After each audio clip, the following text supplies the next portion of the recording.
Αγαπητοί φίλοι, γεια σας! Δημιουργήσαμε αυτό το βίντεο για να σας παρουσιάσουμε τη βουλγάρικη γλώσσα.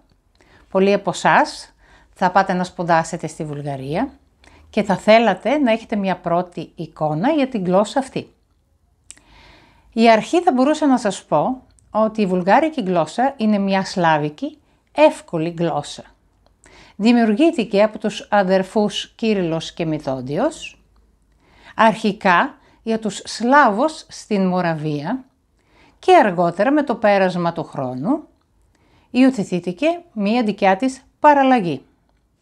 Τα βουλγάρικα είναι νότιο-σλαβική γλώσσα και συνεπώς είναι πιο κοντά στα σερβικο-κροατικά και τα σλοβενικά από ότι στα ρώσικα και στα πολωνικά. Είναι η επίσημη γλώσσα της Βουλγαρίας και τη μιλούν περισσότερο από 9,5 εκατομμύρια κόσμο. Ας ξεκινήσουμε με το βουλγάρικο αλφάβητο. Θα σας δείξω το πρώτο γράμμα του αλφάβητου και είναι το γράμμα Α στα ελληνικά, Α στα βουλγάρικα. Ας δούμε μία λέξη με αυτό το γράμμα. Ας, το οποίο σημαίνει εγώ. Ας. Να δούμε το δεύτερο γράμμα του αλφάβητο.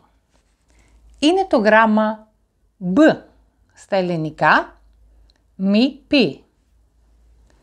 Και να δούμε μία λέξη με αυτό το γράμμα. Είναι η λέξη μπάμπα, το οποίο σημαίνει στα ελληνικά γιαγιά.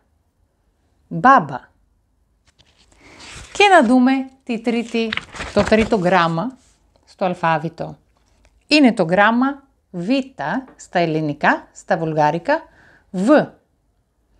Και να δούμε μία λέξη με το γράμμα αυτό, βόντα, το οποίο σημαίνει στα ελληνικά νερό. Βόντα. Και να δούμε το επόμενο γράμμα, το οποίο είναι το ελληνικό γάμα ή στα βουλγάρικα, γ.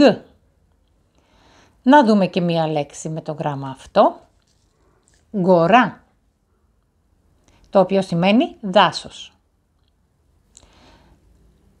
Το βουλγάρικο γάμα, το βουλγάρικο γ, κόψε. Δεν μπορώ, κόψε. Ναι, όχι, θα το κόψω μετά. Ωραία. Πάμε. Λοιπόν, θα πάμε πάλι. Το επόμενο γράμμα του αλφάβητο είναι το βουλγάρικο γ. Στα ελληνικά, γάμα ή γάμα κάπα. Και να δούμε μία λέξη με το γράμμα αυτό. Είναι η λέξη γκορά, το οποίο σημαίνει στα ελληνικά δάσος. Γκορά. Και το επόμενο γράμμα είναι το ντ στα ελληνικά δέλτα ή νι ταφ. Να δούμε και μία λέξη με το γράμμα αυτό. Είναι η λέξη δεν, το οποίο σημαίνει μέρα. Δεν. Αγαπητοί φίλοι, τη συνέχεια του βιντεάκι αυτό μπορείτε να τη δείτε στο daskali.gr. Γεια σας!